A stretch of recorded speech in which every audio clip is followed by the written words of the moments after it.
Hey, j'espère que vous allez bien. Aujourd'hui je retourne dans une nouvelle vidéo. Je vous retrouve du coup avec la vidéo tant attendue ou pas de la palette Gingerbread Extra Spicy. Je vous avais promis de vous faire une vidéo dans laquelle je vous parle de cette palette là, je vous dis si elle est bien ou pas, s'il y a des comparaisons à faire avec celle de l'année dernière, je les ferai. Et donc du coup cette vidéo est enfin arrivée. Je vous ai également inclus un maquillage qui est celui-ci dans la vidéo, donc c'est pour ça qu'elle risque d'être un petit peu plus longue que d'habitude. Donc si jamais ça vous intéresse, je vous laisse regarder la suite. La palette a été annoncée du coup c'est vers septembre-octobre qu'elle a été annoncée. C'est vrai qu'on a tous été un peu surpris de retrouver le même thème que l'année dernière, c'est-à-dire le pain d'épices, puisque l'année dernière on avait eu la Gingerbread Spice qui était inspirée du pain d'épices et qui était donc dans une harmonie très chaude on va dire, puisque vous verrez que la Extra Spicy est encore plus chaude. Mais voilà, on a retrouvé cette harmonie là et c'est vrai que quand on a vu la sortie de cette nouvelle palette-ci, on était un peu dubitatif puisque ça ressemblait beaucoup à l'harmonie qui était déjà présente dans la palette de l'année dernière et c'est vrai que je pense comme beaucoup, je me suis demandé est-ce que ça a vraiment grand intérêt que j'achète la nouvelle puisque finalement j'ai déjà celle-ci. Donc aujourd'hui on va voir pour les personnes qui ne collectionnent pas bien évidemment est-ce que c'est intéressant pour vous de l'acheter ou pas si vous avez déjà acheté celle-ci. Mais pour vous rappeler du coup l'harmonie de celle-ci était comme ça. On a eu les visuels de l'intérieur de la palette, ça a été encore pire parce que quand on regarde la palette, on se rend compte quand même qu'il y a pas mal de couleurs qui se ressemblent, notamment dans les orangés marronnés qu'on a également dans l'autre palette. Donc je vous ai fait des comparaisons des fards qui se ressemblent un peu, donc je vais vous mettre les vidéos maintenant et du coup on se retrouve juste après.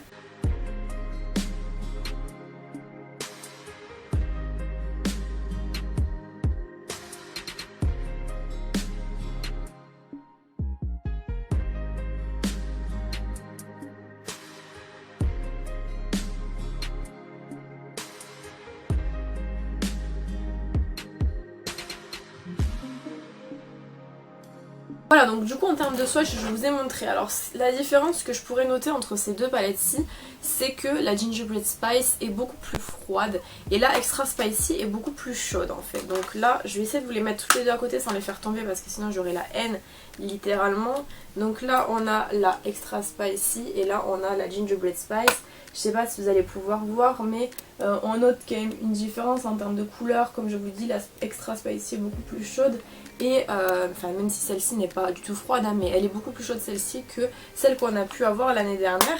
Et c'est vrai que personnellement en termes d'harmonie je trouve que celle-ci est plus intéressante parce qu'on a une couleur qui n'a rien à voir avec les teintes qu'on peut avoir dans la palette, c'est-à-dire des teintes très chaudes. On a une couleur qui ici est vraiment intéressante, c'est la teinte Midnight Snack et voilà, c'est une sorte de bleu à reflet. Alors je sais que beaucoup de personnes ont eu un problème avec ce fard-ci qui disait qu'il n'était pas extrêmement pigmenté, qu'il n'était pas forcément ultra bien et qu'on pouvait quasiment pas s'en servir. J'ai regardé beaucoup de vidéos qui disaient ça d'ailleurs et à ma grande surprise ça a été une des couleurs que j'ai utilisées en premier quand j'ai reçu la palette et finalement j'ai pu faire un maquillage avec sans souci.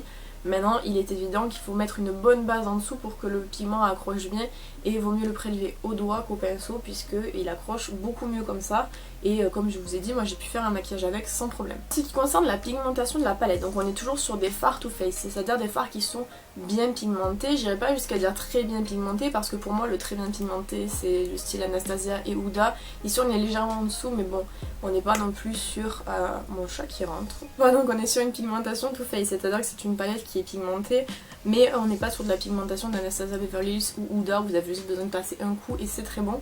Là vous allez voir de toute manière il y a plein de fois où j'ai repris du fard parce que je voulais vraiment quelque chose de très intense, donc voilà elle est quand même très bien pigmentée, ne vous en faites pas. Au niveau de l'estompage pareil c'est extra simple comme d'habitude chez Too Faced, moi j'ai jamais de problème avec l'estompage, ça s'estompe très bien. En revanche j'ai l'impression que cette palette est plus poudreuse que celle de l'année dernière sur les fards mat et sur les fards un petit peu. Celui-ci par exemple vous savez il est un petit peu poudreux, on peut le voir, je sais pas si vous allez le voir mais on a tendance à le voir quand on regarde à l'œil nu, comme ça fait comme de la petite poudre dessus, mais surtout les fards mat qui sont beaucoup plus poudreux. Après comme je vous dis en ce qui concerne la qualité de la palette elle est toujours très bonne. Alors cette palette-ci coûte 49,90, c'est exactement le même prix que celle qu'on a pu avoir l'année dernière. C'est un prix qui est je trouve relativement cher. Maintenant si c'est comme l'année dernière, sachez que après Noël cette palette-ci était tombée à 39 je crois il me semble parce qu'en fait elle était en promo vu que celle-ci allait sortir, même récemment elle était encore en promo celle-ci, donc si vous l'avez pas vous pouvez aller voir, je crois qu'elle est encore dispo. Si on compare du coup la Extra Spicy encore une fois avec celle de l'année dernière, il y a beaucoup moins de fard foncé dans celle-ci. Et moi je préfère parce que c'est vrai que j'ai pas très souvent des maquillages avec des fards foncés, c'est vrai que généralement je m'en sers pour foncer un petit peu mon maquillage dans le coin externe, donc voilà, mais celle-ci on a beaucoup moins si on compte le nombre de fards foncés, quand je parle foncé c'est quand même, genre pour moi ça c'est pas foncé du tout, mais là on a ces deux-ci qui sont foncés, et en termes de fards un peu plus pailletés, on a celui-ci qui est foncé et celui-ci, mais on n'en a pas énormément, tandis que l'année dernière on en avait vraiment beaucoup plus, trop à mon sens. Voilà, toute cette partie là était foncée et il ne restait pas vraiment de fard clair. Du coup si ça vous intéresse de savoir comment j'ai fait ce maquillage là, je vous mets la vidéo tout de suite.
Donc si je devais donner mon débrief sur cette palette, est-ce qu'elle vaut le coup d'être achetée pour les personnes qui ne collectionnent pas ou pas?